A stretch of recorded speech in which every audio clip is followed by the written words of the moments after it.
What if finding your next job was as simple as being yourself? Today's guest is a perfect example of that. Kate Speer embraced a detour along her career journey and leveraged that circumstance to further define her personal and professional brand and found a way to show up on LinkedIn that built a network in ways she never imagined. Then, one day, out of nowhere, she gets an invite to interview for a job. You'll hear her amazing story and her different and unique marketing tips to help you find that job you love in today's episode. So let's get started.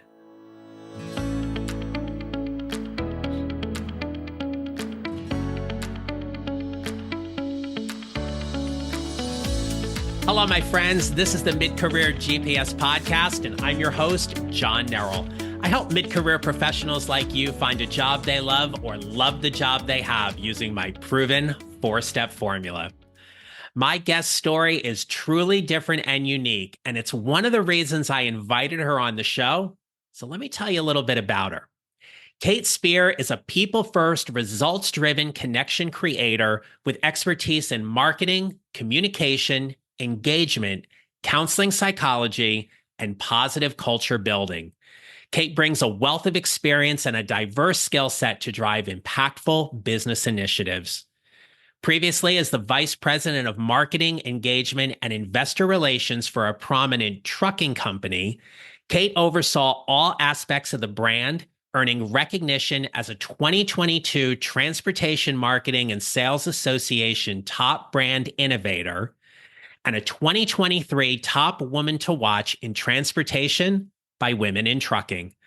These accolades reflect her ability to craft compelling strategies that elevate brands and cultivate meaningful stakeholder relationships. And you will learn how she did that for herself in finding her current position. Kate holds an MBA from Robert Morris University and a BA in marketing from there as well. She's attended Duquesne University for counselor education, has earned a Women in Leadership certificate from Cornell University, and completed the Leadership Ethics and Corporate Accountability program at Harvard. Kate is a certified social media strategist from the National Institute of Social Media and holds a Lean Six Sigma Green Belt certification. As a proud mother of four boys, two of whom play hockey, Kate values family and enjoys spending time at the ice rink. She's also an avid traveler and has explored all 48 continental states, embracing new experiences and perspectives along the way. With a strong collaborative and innovative approach, Kate's recognized for building deep connections with stakeholders, fostering employee satisfaction, and acting as the authentic and positive voice and face of the brand in public relations, investor relations, and stakeholder communications. And yes, all of this is impressive. But in this episode, I want you to carefully listen to how Kate leverages all of her training and education to market herself when she needed to find a new job. You will definitely get some great tips from her. And so I hope you enjoy my conversation with Kate Speer. Kate Speer, welcome to the Mid-Career GPS podcast. It's great to have you here. Thank you so much for having me. I'm excited to be here. So, Kate, I want to let the listeners know you and I talked probably the beginning of this year. And so it's been great for us to reconnect. I've been excited to have this conversation with you today because you've got some great job search tips and just general tips in terms of how mid-career professionals can show up and play on LinkedIn. But before we get to all that, you got to give us the tea. What was your mid-career moment that brought you to this moment today? I love that. All the tea.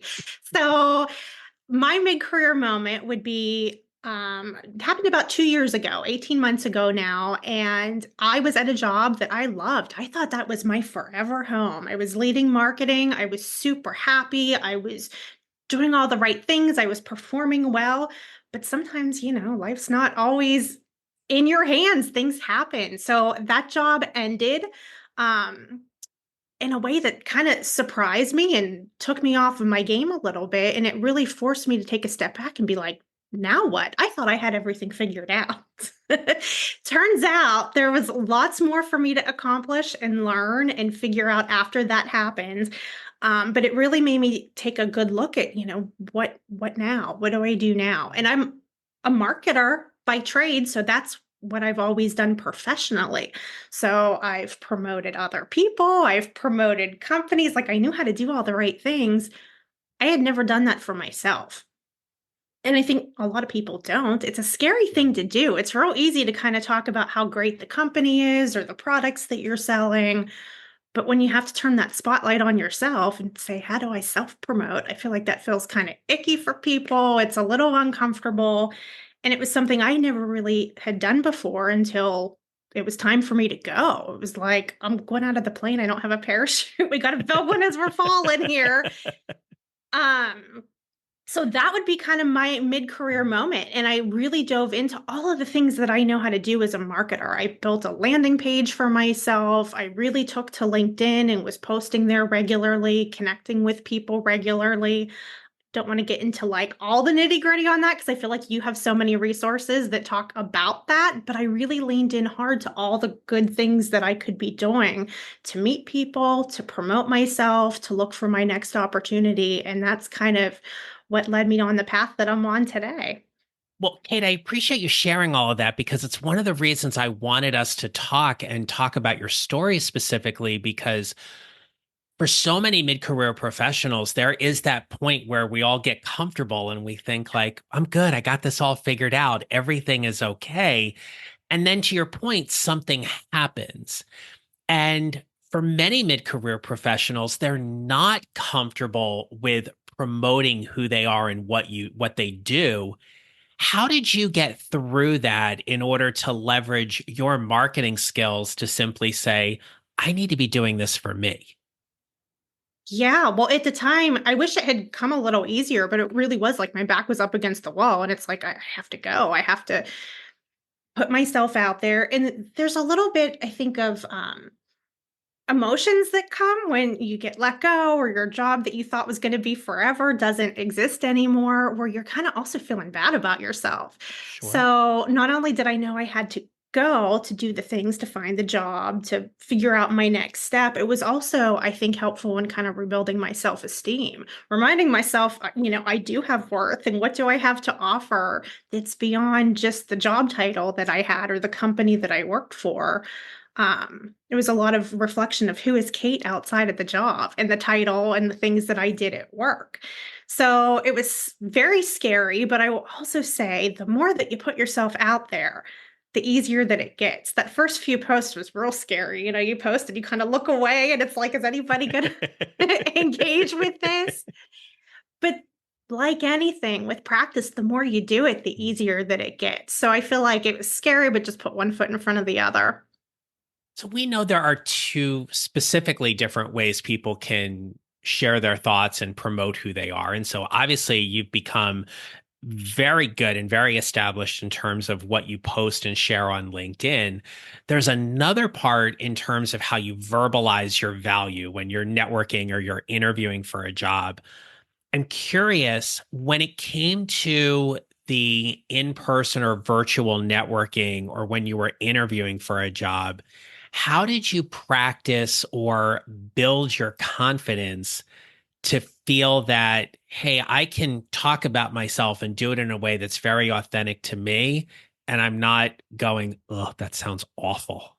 Yeah. Because you'll think that it will the first time that you do it. It's kind Uh of huh. cringy, as my kids would say. But I feel like the more you do it, the easier that it gets.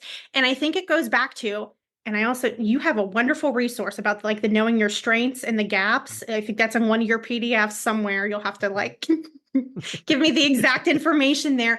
But I think that's part of it. Like doing some reflecting before you go into networking and kind of having your elevator pitch down is like, here's what I'm going to say to people when they ask, what do I do? Because I will also say when you're unemployed, that's what everybody wants to ask you too. What do you do? And when you don't have a job, it's kind of like the first time I got asked that, it was like, what do I do? I don't Yeah. know. So it's like you kind of have to almost rehearse that, be ready for that question. What do you do? And even now, so my story now, I do have a great job. I'm super happy where I'm at. But when people ask, what do? I like to say a little bit more than just here's my role and here's the company that I work at, because you really are more than just that role and that title. So I would also say too, as far as the in-person meetings, because I did a lot of that. So it was LinkedIn, but also in person. And one of the greatest compliments I think I've received throughout all of this is when people meet me in person and they say, "Oh, you're just like you are online." That's Isn't the that nice? goal. Yeah. That's the goal. Like, you really want your authentic self to show up online. And if you would write something and it's like, if you would never say it or you would never say it like that, then don't write it like that, because it will come off as kind of not authentic, and you'll have a hard time connecting with people if you aren't being who you are. Hey, your ability to connect and be authentic, especially in searching for and finding your current position, you've shared with me that that has absolutely been one of your strengths or assets in terms of building those types of connections. Can you talk with us a little bit about what your job search was like and what you learned as a mid-career professional finding this job you currently love? Yeah, absolutely, because it wasn't really easy or quick. It was kind of a long game. And I think with many things, and I always kind of correlate my job search to a marketing campaign. When in marketing, they say there's that rule of seven where you have to get your message in front of people several times before they take action. I think it's very true with a job search as well. So I was unemployed, started kind of my plan, my marketing plan. How am I going to launch this? What am I going to say? So that's when I built my landing page. I kind of had my ideas ready of what I was going to start posting on LinkedIn. Then I took that leap of faith and just started going with it. I try to post at least twice a week. But at the beginning, that first open to work, people like it. I got some support. There weren't any companies that were in my inbox on that very first week saying, "Hey, we have this role. Would love for you to come and talk to us." And I think sometimes people get discouraged and quit too soon because that doesn't happen. And I feel like for most people that are a little bit further along in the LinkedIn networking and promoting yourself game, they'll tell you, I don't know that anybody hits that like on the very first try. It's kind of that consistency and building up and putting all the things together. Um, so it took me about 6 months before I landed my role, and I ended up at a fairly large, well-known firm. It was a great job. I was there for 6 months because I realized pretty quickly that I am meant to be at a smaller company, where I can be a little bit more agile and take quicker action on things. And I feel like that's kind of an important side note too, to have a better idea of what exactly you're looking for and what might be an ideal fit for you. Things I've learned along the way here. Mhm. Um, so when it came time for me to leave that role, just because I knew it wasn't going to be a good long-term fit, I put a post up on LinkedIn. This was in January of this year, about the time that you and I first connected. Yep. And I just said, I'm no longer at my role. Just kind of wanted to let people know, just because at this point I had been doing some speaking things and networking things, and I needed people to know that that wasn't the company I was with anymore. And I guess it's kind of surprising, but also not if you know marketing. When I put that post up, within that week, I had 6 different companies reach out to me. People that had been watching me on LinkedIn, kind of following my story for the whole past year. And again, this didn't happen on that very first week. It was happened on week 50, when I was almost at a year mark. Um, these people reached out and said, "Hey, we have this open role. We think you'd be a great fit. Would you like to talk to us about what you're doing next?" And it was really surprising, but also nice because it allowed me to then be in the driver's seat and look at these companies. And then I got to pick, like, which company is the best fit for me? Who do I want to work with and align myself with? And all of that really came from doing all the small steps for an entire year leading up to that point. Are you tired of hearing crickets in your job search? Throughout my career, and especially in the last several years of my coaching business, I repeatedly see mid career professionals make mistakes that are simply holding them back from getting the job offers they desire. Do you want to avoid these mistakes? If so, I want you to grab a copy of my free guide, From Stuck to Success: 5 Mid-Career Mistakes to Avoid in Any Job Market. In this guide, you will learn how to leverage AI more effectively in your job applications, why job boards shouldn't be your only way to find a new job, how to generate more interest with hiring managers and recruiters, how to dig more deeply when researching a potential company or job, and why hope is not an effective job search strategy. You can get your free copy at my website at johnneral.com/freebies. Let me help you get unstuck and less frustrated in your job search. Now, let's get back to the episode. So I want to circle back for a moment because you talked about building a landing page. And I'm sure Yeah. there are some listeners who are curious about, what were some of the things you had on your landing page and why did you think in terms of marketing yourself that was additionally or more effective, let's say, than just having a LinkedIn profile that you've optimized? Yes. Oh, I love this question. So my landing page is still up. It's www.katespearconnect.com if people are interested in checking it out and seeing the things that I have on there. But I think it kind of does two things.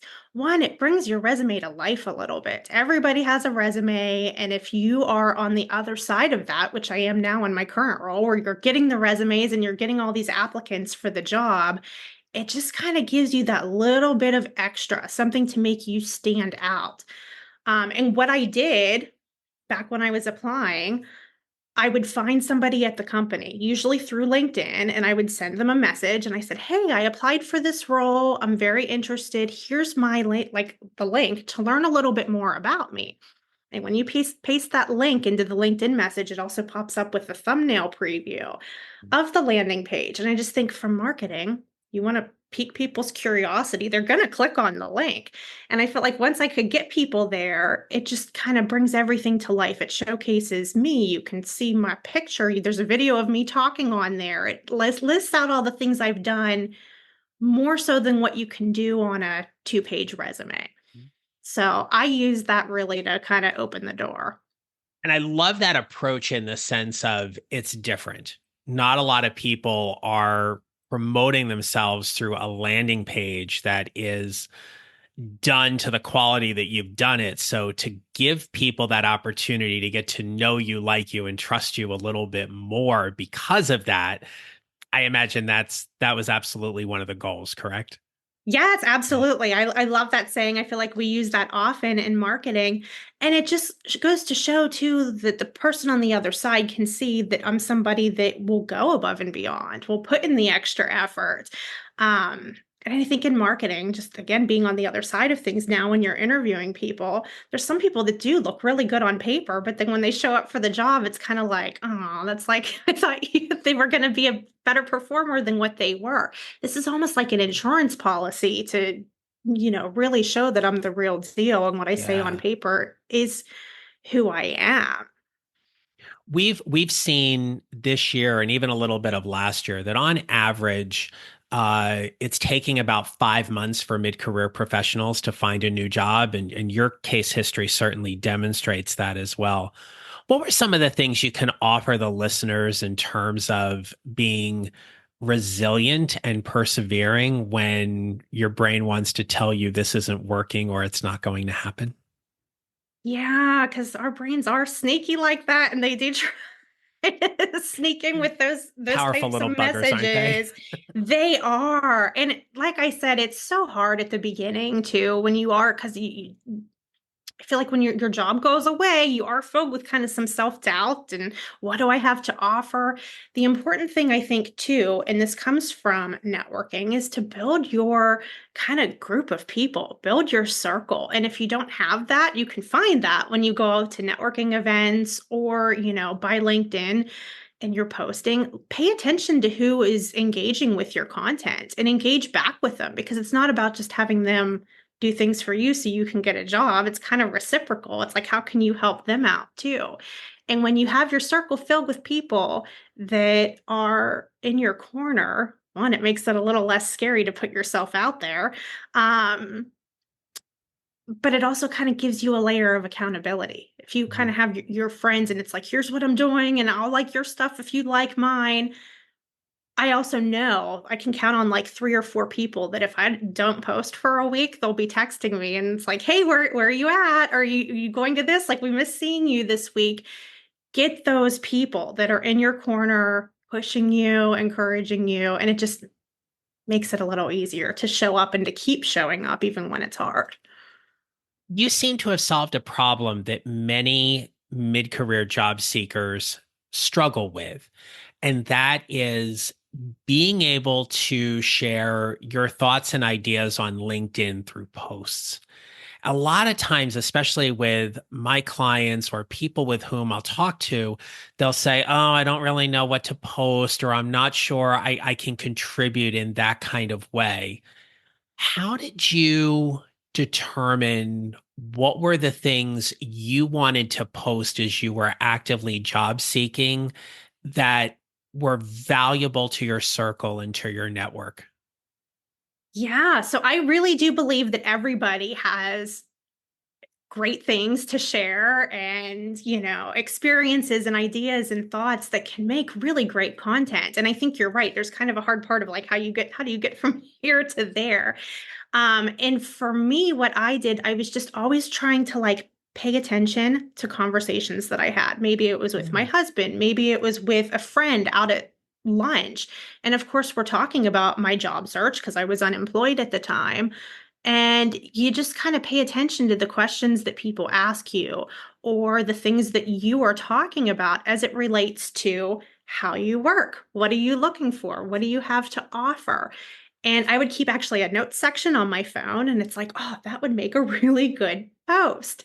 And you put things in there, and I feel like some weeks, and this happens in marketing too, some weeks you have great creative ideas and there's lots flowing, and then other weeks there's kind of not a lot. But when I had that notes section, it's like, save that for a rainy day. There's something more I could do with that. So I feel like, again, that's how you be authentic and have it be Mhm. what you would normally say anyway. But I feel like everybody has good conversations that they could turn into valuable LinkedIn posts for people. If people don't want to post, but they'd be more comfortable engaging in other people's contents, what tips can you give them to engage in other people or other companies' content that will help get them noticed or at least generate some interest in who they are and what they do? Yes. So I would highly recommend people to engage with others, even if you aren't posting yourself. That's kind of like the gateway step into perhaps posting a little bit more. But if I went onto LinkedIn right now and liked your last post or commented on it, not only does that help you, but that will show up to all the people that are connected with me. So it just keeps your name in front of people. And I think that's very important. How I said I personally like to post at least twice a week. I'm on there every day liking posts or commenting posts. And again, that's kind of how you find your people. And Mhm. if you aren't sure who to engage with, it's like, what companies do you want to work for? Look for people there. What job titles would you like to eventually have? Maybe find people that are in those roles or in your cities. And I like to engage with people that have a similar followership level that I do, just because there's a greater chance then that we can connect and they'll engage back and we can actually make a real relationship. I mean, social media is about being social outside of Mhm. just the screen of LinkedIn. How much more often would you say you engaged in people's content on LinkedIn versus you generating your own posts? Probably 3 times more often. I would say I do my own posts, like I said, about twice a week, and then I try to engage with other people honestly daily. I feel Mhm. like, there's people in my circle, the people that always engage with my stuff, and I like to reciprocate and engage back with them. People that are job searching, I always try to support that and engage with them just to kind of help their posts get visibility. And it does two things. It puts my name on the feed and it helps them. Absolutely. And I love how you drive home that point about how engaging in other people's content is really a fantastic way to give on the platform. You give them some, you get some in return, but the idea of supporting someone else's post is a great way to build those kind of relationships. Earlier today, I had a networking call with someone who has chimed in on some of my posts, and I've chimed in on some of his. And we had this great conversation for a half hour. There was no selling involved. It was strictly a let's get to know each other call. And Going to have him on the podcast early next year too. So it's just kind of nice how those kind of things work out. So Kate, you've done such a great job of peeling the layers back a little bit to show us how you've kind of strategically and intentionally used LinkedIn to find this new job that you love. As we start wrapping up here, what I'm really curious about is so now that we look back to here we are in early August compared to where you were at the beginning of the year, or even compared to where you were a year ago, what have you learned about your personal or professional brand that you didn't know a year ago? Oh, that's a great question. So I would say that there is power in that personal and professional brand, and not just for me, but for anybody listening that kind of wants to do this too. And I think when I started, I didn't quite have the confidence in that I do now. And I didn't have that in week one or month one or quarter one either, if I'm being honest. I feel like that has kind of come over time. And, I speak often about the importance of consistency and really maintaining that. Again, right now, I'm not looking for a job. I'm very happy where I'm at, but I'm still showing up because one, you never know. You never know what might be around the bend in the future. But also, just things like this. This is how we've been connected, and I'm speaking to you today. It's just like there's all Yeah. kinds of great opportunities that are maybe beyond a job that I'm interested in pursuing, and it's a great opportunity to help other people.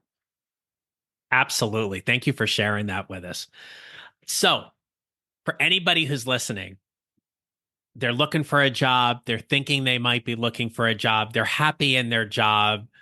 What advice would you give them to build their mid-career GPS today? So, one would be just go. Don't be afraid. Don't wait until it's perfect. Just go. I would feel like my content has gotten better over the last year. My landing page, even because I continue to update it, it's better now than it was a year ago. It's just that chapter one, I think for everybody, might be a little messy and it might feel a little bit messy, but you just got to go and put one foot in front of the other and keep that consistency going. And I feel like I'm speaking to myself a little bit here too, because I'm in a job now that I love. You don't ever want to take that foot off the gas pedal because you never know. So it's just one foot in front of the other. Keep going, even when you don't always feel like it. And I really think great things, job and beyond, can come from that. Yeah, and to your point, it's all about taking action. Yes. We can decide to not take action, which in some cases may be fine. But if you're looking for a job and you're not putting yourself out there, no one's going to come knocking on your door without doing some type of action. And what you've demonstrated in this conversation today is whether it be through how you've networked, you've posted, you've engaged, you've added value, you built a landing page, whatever that was and continues to be, you made it easier for people to find you. And so just to go back for one little thing, so to be clear, and I'm not sure if we necessarily hit on this, but I don't want to miss this. The job that you currently have, did you find that job through a job board like LinkedIn or Indeed, or did you find it through the power of LinkedIn and networking? The second, I would say they found me through the Mhm. power of LinkedIn and networking. It was not a job that was posted. It was when they saw that I was available and no longer at my last role, they reached out to me and was like, "Hey, we've kind of had our eye on you. Do you want to have a chat?" And that's kind of where it all came Yeah. from. And none of that would have happened if I wasn't consistently putting myself out there. How incredible is that? Oh, it's so good. I Yeah. feel like it took 2 years really to get to this point, but, the story has a happy ending, and I really think that it can for anybody that is willing to take the steps and take the action. Absolutely. So, Kate, you are an absolute delight. If people want to connect with you, find you, learn more about you, I'm going to turn the mic over to you. Please share us all the great things where people can connect.